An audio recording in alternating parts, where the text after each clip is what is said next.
guys, it's me, Mary Grace Fontanilla, back again with another mini vlog. Tara, samahan niyo akong pumunta sa Clark ngayon at meron tayong pinaka-special na susunduhin. At sa oras na to, eto na nga mga auntie kumima, umuulan pa. At nasakto pa ngang may bagyo ngayong araw na to. At makalipas ng ilang oras ay nandito na ako sa Clark International Airport.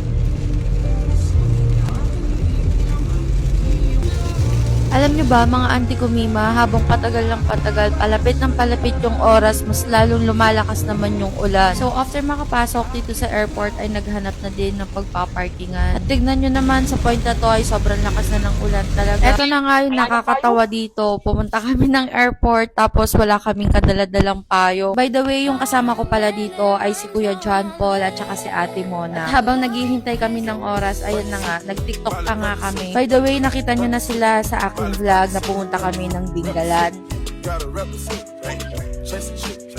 After namin mag-TikTok ay nag-time check na nga kami. It's been 3:28 PM at ilang minuto na lang ay dadating na sila. Yes.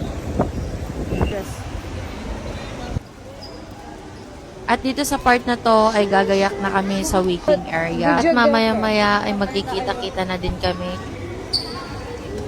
At kung nagtataka kayo mga auntie kumima, bakit tatatlo lang kami? Kasi surprise namin sila sa bahay na uuwi sila daddy at saka mama ko. Halos lahat kasi sila ay wala silang ka-idea na uuwi sila kasi surprise nga talaga yung pag-uwi nila. Dito sa part na to ay patawa-tawa na muna ako pero deep inside kinakabahan na. Kasi after 5 years ay ngayon na lang ulit uuwi ang mama ko. Siyempre, sobrang special talaga tong araw na to, lalo na ay birthday ko din. Huy, happy birthday! Ay, walang ganon. Charot.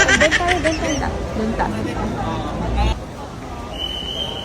So, dito sa part na to, kung nakikita nyo kung kumakaway, ay nakita ko na yung mama ko na unang lumabas, tapos sumunod yung daddy ko. Alam nyo ba guys, yung sobrang tuwa ng puso ko kasi after 5 years ulit, ngayon na lang ulit umuwi ang mama ko. Ang gulo ng video ko. Okay na yun. Video yan. At hanggang dito na lang muna. This is Mary Grace Fontanilla. Follow me for my next mini vlog.